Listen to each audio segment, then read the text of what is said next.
গণধর্ষণের অভিযোগের তদন্তে গুরুত্বপূর্ণ হয়ে উঠতে চলেছে পারিপার্শ্বিক তথ্য প্রমাণ। কলেজের মেন গেটে ঢোকার মুখে লাগানো আছে সিসি ক্যামেরা, আর সেই ক্যামেরা থেকে ইউনিয়ন রুমের দরজা পর্যন্ত দেখা যায়। ঘটনার সময় ইউনিয়ন রুমের বাইরে পাহারায় ছিলেন দুই আইন পড়ুয়া, এমনটাই অভিযোগ করেছেন নির্যাতিতা। যেটা এখনো পর্যন্ত পুরোপুরি পরিষ্কার হয়নি, করবোরেট হয়নি, মানে মেলানো যায়নি, সেটা হচ্ছে যে ভিকটিম গার্ল, অভিযোগকারিনী তরুণী, তিনি জানাচ্ছেন যে 7:30 থেকে রাত 10:50 পর্যন্ত তার উপর এই শারীরিক নির্যাতন চালানো হয়েছে 3 ঘন্টারও বেশি সময়। তো এবং তার যে ফর্ম ফিল আপের কাজ সেটা বিকেল 4টের সময় শেষ হয়ে গেছিল। তারপর তাকে হোল্ড করানো হয়, তাকে সেখানে থাকতে বলা হয়। এরপর এই 4:15 থেকে 4:30 কাছাকাছি, 4:30 থেকে 7:30 এই যে 3 ঘন্টা, সেই সময়টা কি হলো এইটা তদন্তকারী আধিকারিকরা জানতে চাইছেন এবং তার জন্য সিসিটিভি ফুটেজ তারা এক্সামিন করছেন এবং তার পাশাপাশি পারিপার্শ্বিক তথ্য প্রমাণ যেগুলো রয়েছে সেগুলো দেখছেন।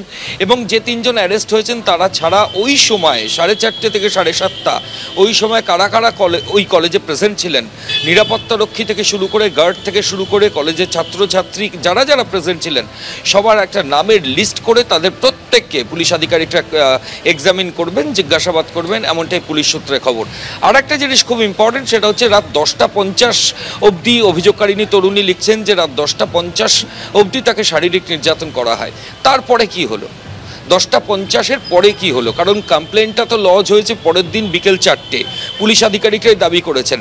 26 তারিখ গত পরশু দিন বিকেল 4টের সময় কমপ্লেন লজ হয়েছে। 25 তারিখ সন্ধে 7:30 থেকে রাত 10:50 অবধি এই নারকীয় যে অফেন্স সেটা কমিট হয়েছে কলেজের মধ্যে।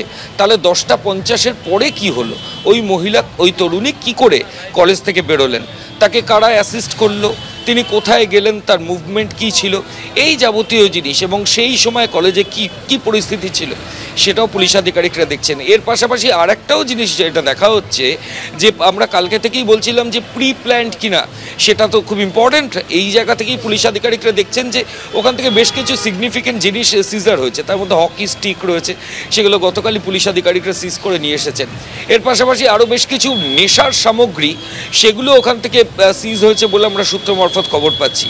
তো এই যাবতীয় যে নারকীয় ঘটনা, তার আগে ওখানে কি হলো, মানে ওখানকার যারা 3 জন পড়ুয়া তাদের সঙ্গে বাকিরা অন্য কোনো পার্টি করছিল কিনা, এবং এই যে ভিকটিম গার্ল অভিযোগকারিনী তাকে সেখানে জোর করে ইনক্লুড করার চেষ্টা করা হয় কিনা, এই যাবতীয় জিনিসগুলো কিন্তু তদন্তকারীরা দেখছেন। অর্থাৎ 7:30 থেকে 10:50 পুরো ঘটনা। 10:50 পরে কি হলো, কি করে অভিযোগকারিনী ওখান থেকে বেরোলেন, তিনি ওখান থেকে নিষ্কৃতি পেলেন, তারপর তিনি কোথায় গেলেন, সেই সময় অভিযুক্তরা কোথায় ছিলেন, যে 3 জনের নামে তিনি অভিযোগ করেছেন যারা অলরেডি অ্যারেস্ট হয়েছে, তাদের কি মুভমেন্ট ছিল সেটা দেখা, তারা কোনো এভিডেন্স নষ্ট করেছে কিনা, কারণ তাদের অনেক ক্ষমতা ছিল মনোজিতের, এই কলেজে প্রচুর ইনফ্লুয়েন্স ছিল, সেই জায়গা থেকে একটা আশঙ্কা তদন্তকারীদের এই 10:50 পর সে হয়তো এভিডেন্স ধ্বংস করতে পারে।